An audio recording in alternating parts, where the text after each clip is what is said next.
You have a presence here. It's trying to figure you out. It's trying to connect to you. She just stopped breathing. Dead in her own bed. Can you imagine the parents finding her?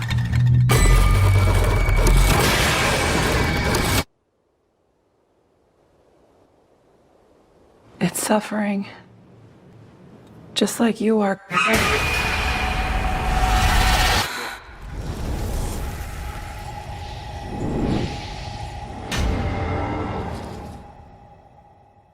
At the beginning of the movie, the camera pans back from an outside view through a window. In this film, the camera represents the point of view of a spirit, and the spirit is roaming through an empty house. It moves back to the room where it started and stops behind a wardrobe door. Later, the spirit looks out the window and sees a woman arriving, hurrying toward the house. The spirit then rushes downstairs as the woman enters. She runs inside, quickly fixes her appearance, and then rushes to the entrance to welcome a family who are there to view the house. Chloe begins exploring, and the agent informs her that the mirror she is looking at is 100 years old. Meanwhile, the spirit moves toward Chris and Rebecca, revealing that Rebecca loves her son more than her daughter. Chris asks if moving into a new house so soon is the right decision for Chloe, considering she just lost her friend Nadia. Despite this, Rebecca tells the agent that they are buying the house. Chris tells Chloe to explore, so she goes upstairs and enters a room. The spirit follows her. Chloe looks out of the window, and the spirit moves behind the wardrobe door. Chloe gazes at the camera, and the scene cuts to black. Then, we see a man painting the room's wall. His boss asks why Roberto isn't helping him finish the room first. The man replies that Roberto refused to work in this room, leaving the boss confused. Later, we see that the house is now fully set up. Tyler enters, and the spirit follows him to his room. Next, we see Rebecca on a call, where it is revealed that she is involved in some illegal activities. Later that night, she tells Tyler that everything she has done has been for him. She continues, saying, "Nobody has ever meant as much to me as you have. From the moment I became pregnant with you, I knew my purpose. This child must be protected. I've never felt this close to any other human being." Tyler asks, "What about Chloe?" She replies, "It's just different. You should know that, in the end, all of this is for you. It's okay to go too far for the people you love." With that, Tyler leaves. Then, Chloe is seen crying in her room. She switches off the light and goes to sleep. Suddenly, she feels a presence. She gets up, moves toward the wardrobe, and softly says, "Nadia," before quietly returning to bed. The next morning, Chloe is in the washroom. Meanwhile, the spirit moves near a photograph of Chloe and Nadia. It then starts closing the books and stationery scattered on the bed and neatly places them on the table. It picks up another book and places it on the study table as well. When Chloe comes out, she sees the arranged books and gets frightened. Confused, she suddenly hears her dad enter the room. He asks if she's okay, but she brushes it off, and he leaves. She then looks around, sensing the presence, and the scene cuts to black. Later, the spirit moves toward the kitchen, where Rebecca and Chris are discussing Chloe's trauma. Chris suggests doing a drug test on Chloe since she knows the same people Nadia did. Rebecca disagrees, saying that Nadia had been smoking pot since she was 11, but Chloe isn't like her and wouldn't do drugs. Chris reminds her that 2 kids have died in 2 months, both found dead in their own beds, having just stopped breathing. Now, Chloe has withdrawn completely. Rebecca asks, "Do you want to try different medication for her or a different therapist?" Chris replies, "I just want to fix this." Rebecca tells him, "There's no fixing it. The only thing that will help is time." Chris retorts, "Have you ever noticed that your advice always seems to mean we don't have to do anything at all?" Hearing this, Rebecca gets upset and moves away to sit by herself. Later, Chris is seen sending a voice note to his friend, Howard, asking him to call back whenever he's free, as he has a weird legal question to discuss. The next day, Chloe is in her room when she hears Tyler coming upstairs with his new friend. She quickly acts unaware and pretends to study on her bed. Tyler then introduces Ryan to Chloe, and they both head to Tyler's room. Meanwhile, the spirit is seen slowly closing Chloe's room door. Later that night, Rebecca tells Chris that Tyler won a swimming competition. Chris responds by telling her that he found a new therapist for Chloe that day. Rebecca counters, saying that what Chloe needs is time. Chris then taunts her, 2 kids, you have 2 kids, before leaving the room. He then receives a call from Howard and tells him that a friend came to him with a legal issue that is over his head. He asks, if one person in a marriage is involved in something that isn't strictly legal, what are the implications for the non-involved spouse? The next morning, the spirit is roaming around the house and approaches Chloe's photograph. Just then,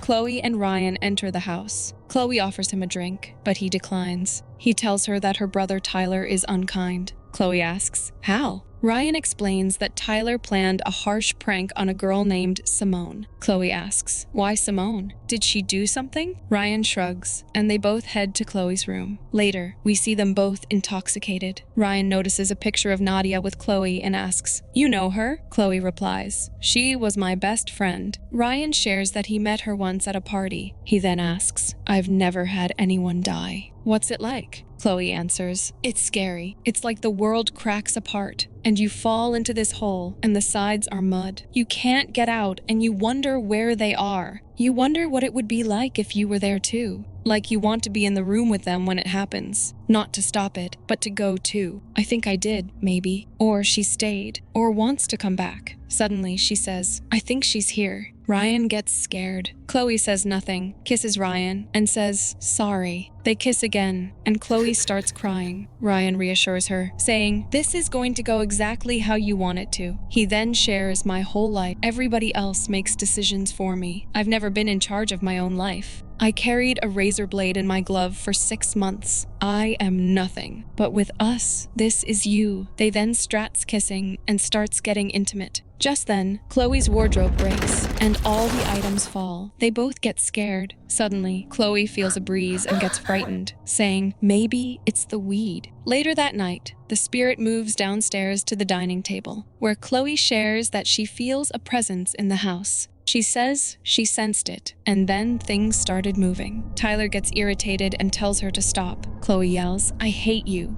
and they start fighting. Chris yells for them to stop, and Tyler gets up and leaves the room. Later, Tyler apologizes to his dad for his behavior. His dad tells him, you should apologize to your sister. Tyler responds, I did, but she told me to get out of her room. Chris replies, she's been through a lot, Tyler. Tyler responds, she's just a freak, taking drugs. Chris counters, she knew both the girls who died. Tyler insists, I'm telling you, she's taking drugs. It's not her dead friend. Chris says, there's an excellent man inside of you, Tyler. I would love to see him soon, before leaving the room. Later that night, Tyler is telling his mother how he and his friends pranked Simone, and somehow Simone ended up sending her picture. Chris asks, your friend didn't keep the picture, did he? Tyler replies, probably not, and continues telling his mother the story. Suddenly, Chloe asks, what's that sound? But no one pays attention to her. After a while, Chloe reveals Simone's picture and asks, how did it turn out? In a fit of anger, the spirit moves upstairs to Tyler's room, causing all of his belongings to fall.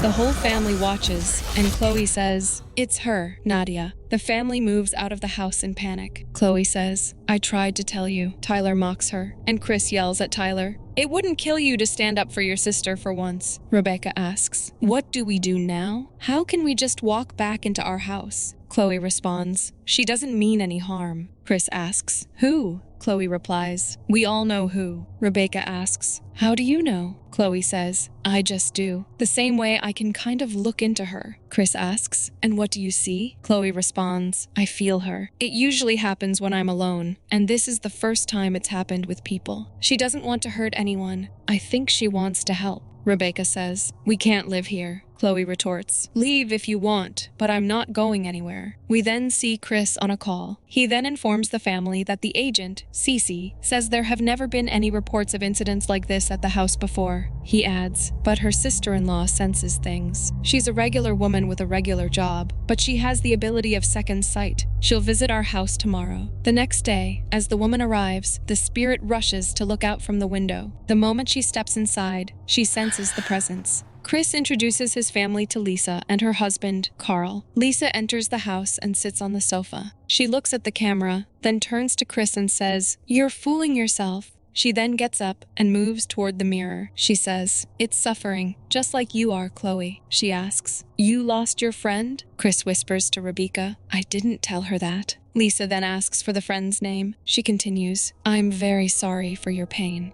Nadia's death brought you more than just grief. You're sensitive in ways others are not. There's a presence here, and it feels connected to you." Chloe asks, "Is it Nadia?" Lisa sighs. "It's confusing. It doesn't know why it's here. Something happened to it, probably in this house. It's trying to figure you out, trying to figure itself out." She explains, "Time doesn't work the same way for it. The past and present can happen at the same time, so it doesn't even know when it is. There's something it needs to do, but it doesn't know what." Lisa then turns to the mirror and says, "Old mirrors are like old people. They've seen more." Suddenly, she feels the presence again, and Carl helps her sit down, offering her some water. Carl then pulls Chris aside and tells him that Lisa won't be able to work for a few days due to the physical toll this takes on her. Realizing his point, Chris discreetly gives him money. Seeing this, Rebecca mutters, "That woman is never coming to this house again." Just then, Chloe hears a sound. As she reaches out and touches the mirror, the sound abruptly stops. She then consoles her dad as the spirit goes upstairs to Chloe's room, standing inside her wardrobe. Later, as Chloe and Ryan get intimate, the spirit turns away. After a while, Ryan asks if she's thirsty, and she requests juice. He asks, "When is your family coming back?" She replies, "Not before evening." Chloe heads to the washroom while Ryan brings the juice. He then takes something from his bag and the spirit follows him.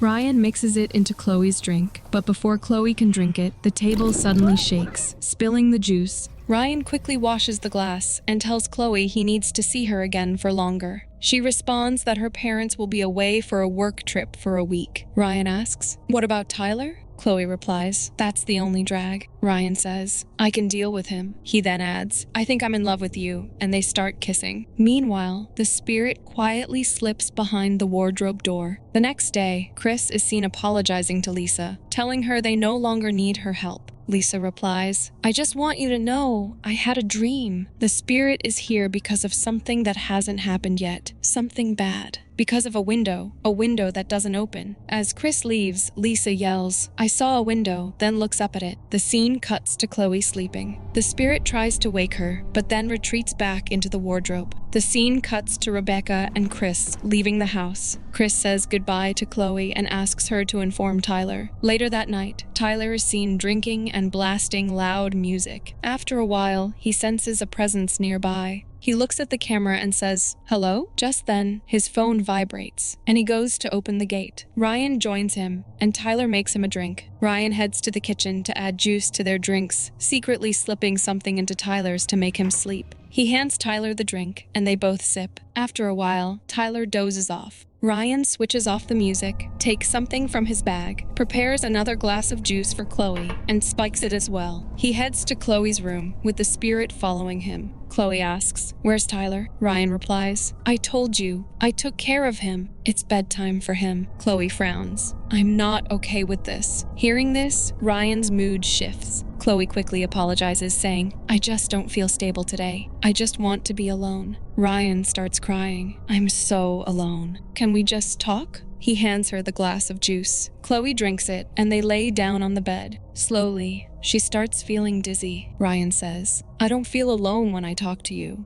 "You like when I say it's all you? That you're in control?" Chloe murmurs, "Sure." Ryan leans in. "I give that to you, because it's mine to give." He then drags her to the side. 1 second, someone is alive, and the next, they're not. He pulls out a roll of cling film from his pocket. "You know how thin this is? 0.0005 centimeters. Have you ever heard of something so crazy thin? Do you want to see? I'll show you what I showed the other two." The spirit desperately tries to intervene. Ryan whispers, "Do you want to feel what Nadia felt?" He covers Chloe's mouth and nose with the plastic wrap. As she starts to suffocate, he briefly pulls it away, letting her gasp for air. before pressing it down again, taking control of her life. The spirit rushes downstairs to Tyler. The lights flicker as it moves toward him, trying to wake him up. It leans near his ear, and suddenly, Tyler jolts awake. Still groggy, he races upstairs to Chloe's room. Bursting in, Tyler shoves Ryan so hard that they crash through the window, falling to their deaths. Later, Chloe is seen packing the last item from her wardrobe in her now empty room, signaling that they are moving out. She walks downstairs and sees her mom before heading outside. Rebecca takes another minute to stay in the house. Suddenly, she hears a strange sound and recognizes the spirit's presence. She follows it into the living room. When she looks into the mirror, she sees her son, Tyler. She screams,